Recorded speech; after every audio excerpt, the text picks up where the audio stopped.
అవునండి, 2017లో వీళ్ళు కలిసిపోయారు.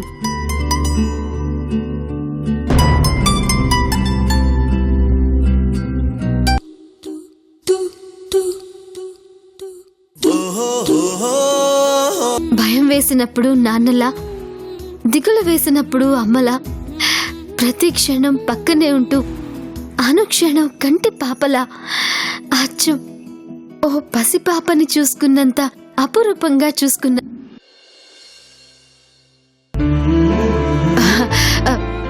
మాణిక్యం గారు చూశారు కదా వాడెంత గడుగ్గాయో.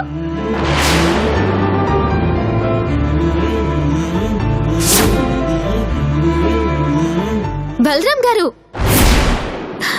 బాబు కేక కదా, ఎలాంటి సిచ్యువేషన్ వచ్చినా సరే, ఎన్ని ఆటంకాలు వచ్చినా సరే, ఆ చిచ్చర పిడుగు రూపంలో వాళ్ళిద్దరినీ ఆ దేవుడు భలే కలిపాడు కదా.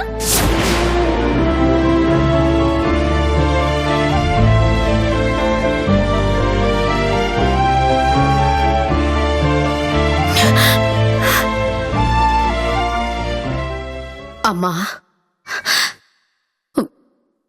వయసులో చిన్నదానివైపోయావు గాని లేకపోతే చేతులెత్తి దండం పెట్టుండేదాన్ని. అయ్యో ఆంటీ గారు, ఏంటండి ఇది? నీకు తెలీదమ్మా,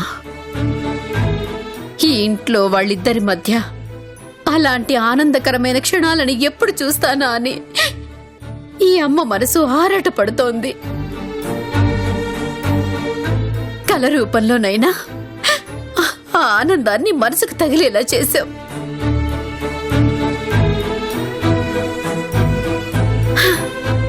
నీ నోటి వాక్కు ఫలించి అవన్నీ నిజమైతే ఈ ప్రాణానికి అంతకంటే కావాల్సింది మరొకటి లేదమ్మా.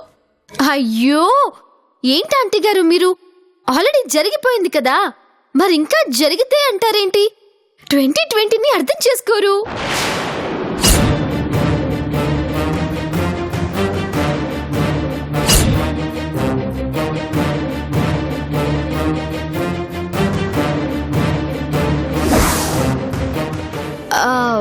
బలరాం గారు, మర్చిపోయాను, చేతులు శుభ్రంగా కడుక్కున్నారా? లేకపోతే అలాగే లాగించేస్తున్నారా? చేతులు కడుక్కోవడం ఏంటమ్మా? అసలు ఏం జరిగింది? అయ్యో, ఇందాకేం జరిగిందో మీ అందరికీ తెలియదు కదా. కిట్టుగాడికి బలరాం గారు డైపర్ మారుస్తుంటే. ఏంటి కన్నా? అయ్యో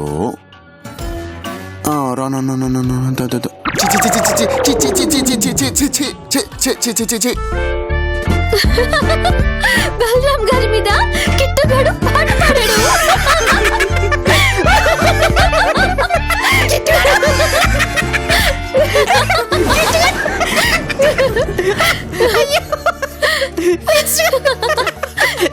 బలరాం, నీ ఫేస్ మీద కిట్టుగాడు.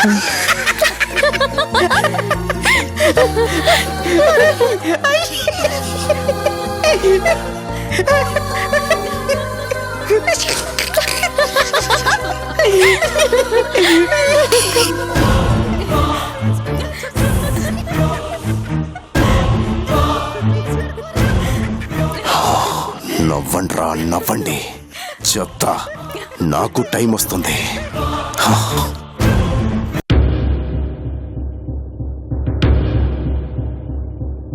పాదం కదలనంటుందా, ఎదురుగా ఏ మలుపుందో కాలం ముందే చూపందే. దూరం కరగనంటుందా, తారలను దోసిట పట్టే ఆశలు దూసుకుపోతుంటే. లోతెంతో అడగననే అడవల్లే అడుగేస్తే దారియను అంటుందా కడలైనా. తన కలలుగా మెరిసే తళుకుల తీరం నిజమై నిలిచే నిమిషం కోసం విసలను తరిమే ఉరుమే ప్రేమంటే. నువ్వే తన ఐదో తనమని నీకైనో చేదో ఉంటే నిత్యం నీ జీవితమంతా పచ్చని పంటవదా. తానే నీ పెదవులపై చిరునవ్వై నిలిచే ప్రేముంటే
క్రిష్ గారు కన్నార్పకుండా అంత తీక్షణంగా చూస్తున్నారు?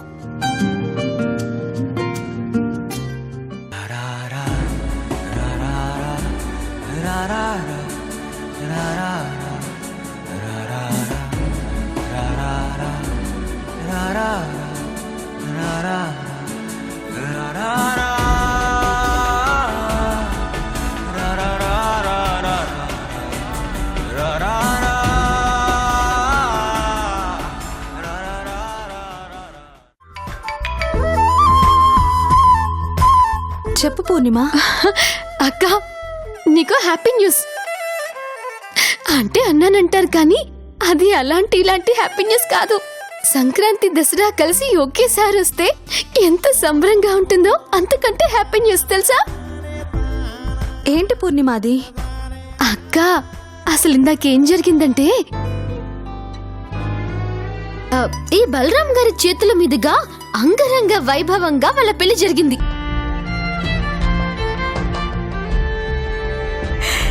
మేమందరూ ఎంతగానో ఎదురు చూస్తున్న ఆనందాన్ని కళ్ళకు కట్టినట్టు మా కళ్ళ ముందే జరిగినట్టు చూపించావమ్మా.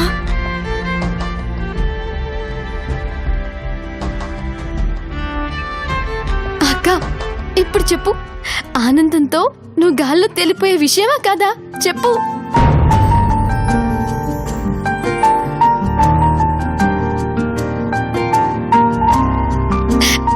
అక్క, మీకు పెళ్ళయి బాబు పుట్టాడన్న కథను చెప్పిన దగ్గర నుంచి బావా నీ ఫోటో వదిలిపెట్టట్లేదు తెలుసా? అలాగే చూస్తున్నాడు ఇప్పుడు కూడా.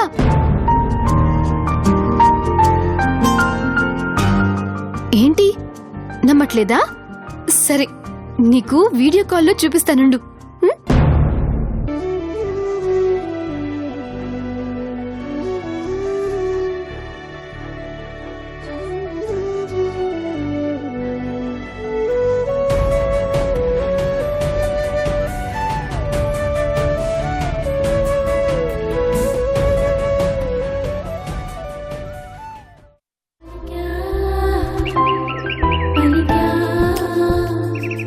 నా పలుకుల్లో నా ప్రేమనే తెలిపా ఎదురయ్యే వరముంటే కలిసొస్తా కలకాలం నీ ప్రతి చోట రెప్పై రెప్పై రెప్పై వానా నీలో నన్ను తడిపావా ఎన్నో ముద్దలు చూసి ఆనందించా సరిగమలా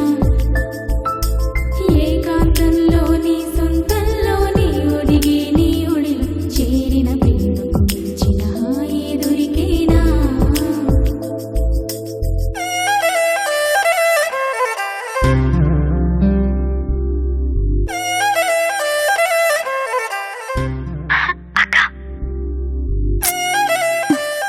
అక్క, చూసావా? హ్యాపీనా? ఫుల్ హ్యాపీనా?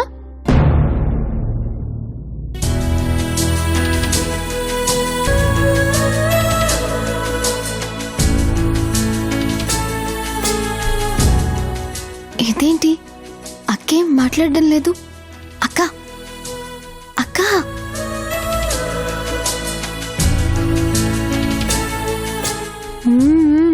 అర్థమైందిలే. మాటలు లేవంటే అక్క ఫీల్లోంచి ఊహల్లోకి వెళ్ళిపోయి ఉంటుంది. వాళ్ళ ఊహల్లో మనం ఎందుకు? పక్కకెళ్ళిపోతే పోలా?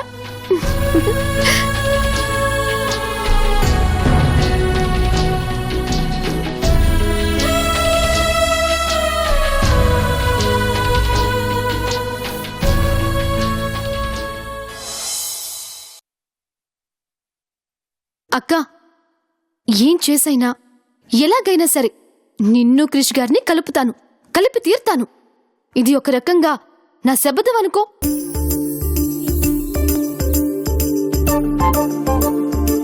అక్క, ఒక చిన్న హెల్ప్ చేసి పెట్టాలి. చేసి పెడతావా? ఏం లేదక్క, మా బావ కోసం పిచ్చిదానిలా వెతుకుతున్నాను. అయినా సరే ఎక్కడున్నాడో తెలుసుకోలేకపోతున్నాను. అందుకే నువ్వు క్రిష్ గారు కలిశాక మీ ఇద్దరు కలిసి మా బావని వెతికి పెడతారా? నన్ను మా బావని కలుపుతారా? అంటే అన్నానంటారు కానీ మిమ్మల్ని కలిపినందుకు బదులుగా లంచం కింద ఈ హెల్ప్ చేసి పెట్టమనట్లేదు. నేను నా సొంత అక్క అనుకుంటాను కదా. నువ్వు ఈ చెల్లెలి బాధని అర్థం చేసుకుంటావని అడుగుతున్నాను. అర్థం చేసుకుంటావు కదా? నన్ను మా బావని కలుపుతారు కదా? కలుపుతారు, నాకు తెలుసు. నువ్వు క్రిష్ గారు చాలా మంచి వాళ్ళు, ఖచ్చితంగా కలుపుతారు, నాకు తెలుసు. ఏది ప్రామిస్ చేయండి. అంటే అన్నానంటారు కానీ ప్రామిస్ చేయమంటుంది మీ మీద నమ్మకం లేక కాదు, ఏదో నా ఆనందం కోసం అడుగుతున్నాను అంతే. ఏది చేయండి, ప్రామిస్ చేయండి.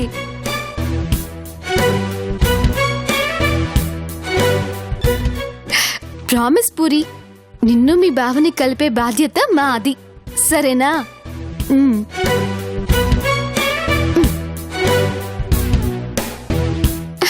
థ్యాంక్ యూ అక్క, థ్యాంక్ యూ క్రిష్ గారు, థ్యాంక్ యూ సో మచ్.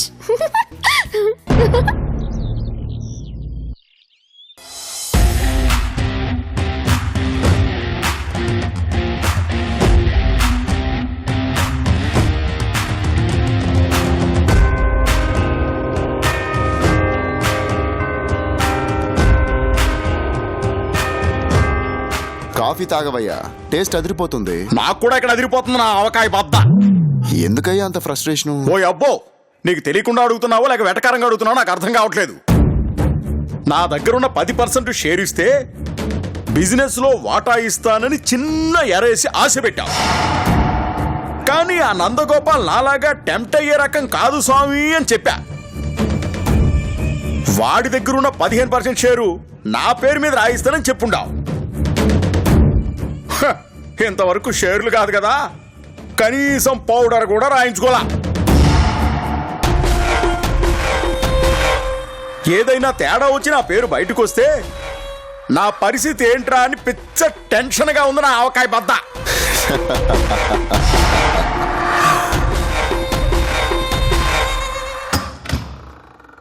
నమస్తే సార్. Morning sir.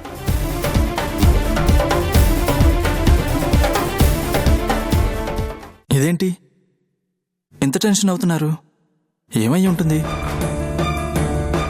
ఇందాక ఒక బోర్డ్ ఆఫ్ డైరెక్టర్ వచ్చారు, ఇప్పుడు ఇంకో డైరెక్టర్ వచ్చారు. వితౌట్ ఇన్ఫర్మేషన్ ఈ మీటింగ్ ఏంటి? అసలు ఎప్పుడూ ఆఫీస్కి రాని వాళ్ళు ఇలా రావటం, అందులోనూ ఒక డైరెక్టర్ టెన్షన్గా ఉండటం, ఇదంతా చూస్తుంటే సంథింగ్ ఏదో రాంగ్ అనిపిస్తుంది. ఎస్,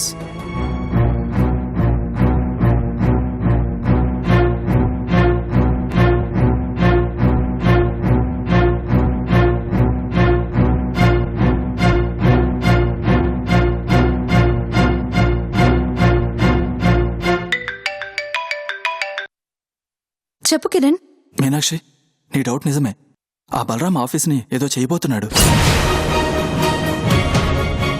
దానికి సంబంధించి ఏదో చాలా పెద్ద మాస్టర్ ప్లాన్లో ఉన్నాడనిపిస్తోంది. అంత కన్ఫర్మ్ గా ఎలా చెప్పగలుగుతున్నావు కిరణ్? ఏమైంది? గంట క్రితం ఒక బోర్డ్ ఆఫ్ డైరెక్టర్ వచ్చారు. అబ్జర్వ్ చేసిన దాన్ని బట్టి అతను బలరాం ఏదో సీరియస్ మ్యాటర్ గురించి మాట్లాడుకుంటున్నారనిపిస్తోంది. అలాగే ఇప్పుడు నందగోపాల్ అనే మరో బోర్డ్ ఆఫ్ డైరెక్టర్ వచ్చారు.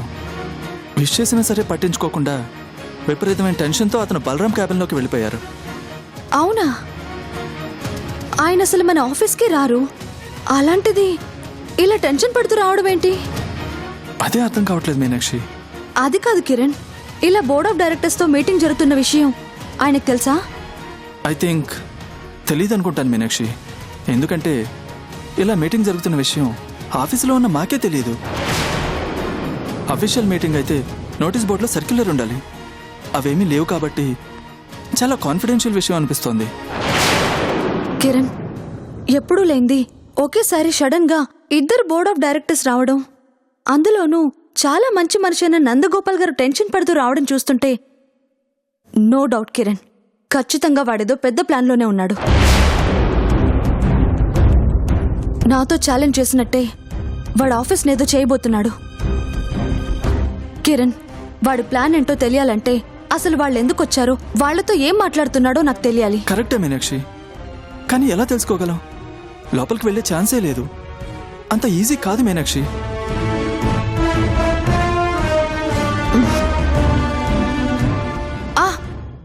కిరణ్, ఒక పని చెయ్యి. చెప్పు మీనాక్షి. ఫోన్ని కట్ చేయకుండా ఆన్లోనే ఉంచు.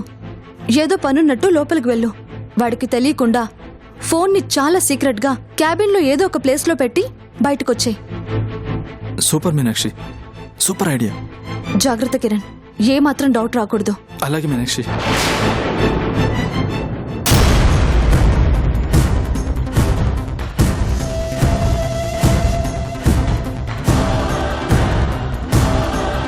ఇది కరెక్ట్ కాదు బలరాం, తప్పు, చాలా పెద్ద తప్పు.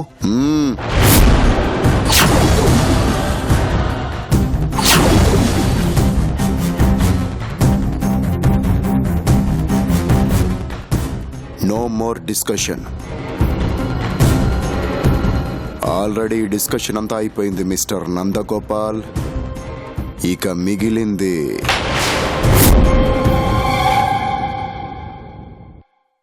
నాకు బీపీ ఎక్కువ, సహనం తక్కువ.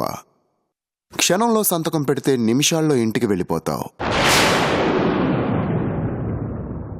లేదంటే క్షణంలో.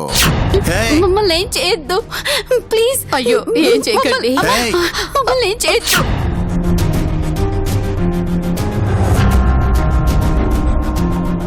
నేను టైంని, బుల్లెట్ని వేస్ట్ చేయను.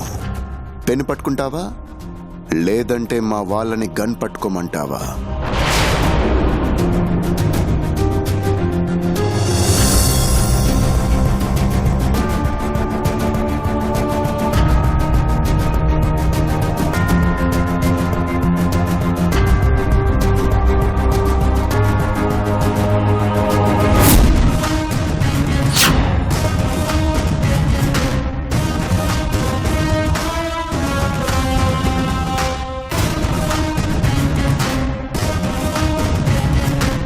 ఇదిగో ఆవకాయ బద్ద,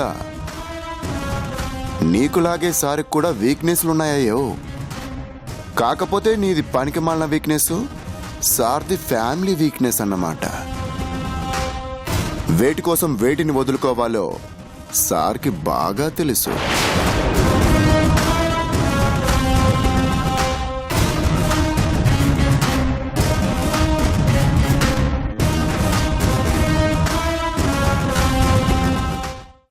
నువ్వు చెప్పినట్టే సంతకం పెట్టేశాను. ఇక మా వాళ్ళని వదిలిపెట్టమని చెప్పు. ఆల్రెడీ వదిలిపెట్టేశాను.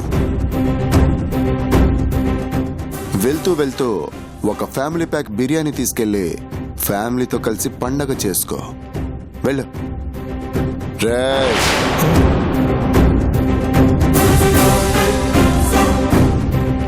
ఈ మ్యాటర్ ఎక్కడైనా లీక్ అయిందనుకో, నీ ఫ్యామిలీ మొత్తం మూసీలో తేలుద్ది. గుర్తుపెట్టుకో. వెళ్ళ.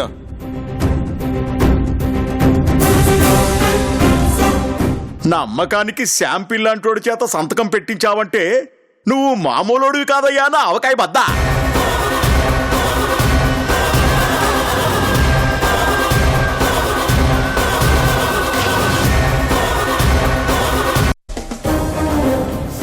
ఆ నందగోపాల్ గారిని బెదిరించి వాడి దగ్గరున్న 10% షేర్స్ని నీ పేరు మీద రాయించాను. ఇక మిగిలింది మనకి బాగా నమ్మకస్తులైన వాళ్ళ పేరు మీద షేర్స్ని కొనడం. మీనాక్షి, నిన్ను నా ఒళ్ళోకి వచ్చేలా చేసుకోవడానికి అణుబాంబు లాంటి ఆయుధాన్ని సెట్ చేశా. సప్తగిరివాసునికి భక్తి సుమాలు సమర్పించిన మహాభక్తుని దివ్యగాథ టెలివిజన్ తెరపై తొలిసారి. ఓం నమో వెంకటేశాయ త్వరలో ఈటీవీలో.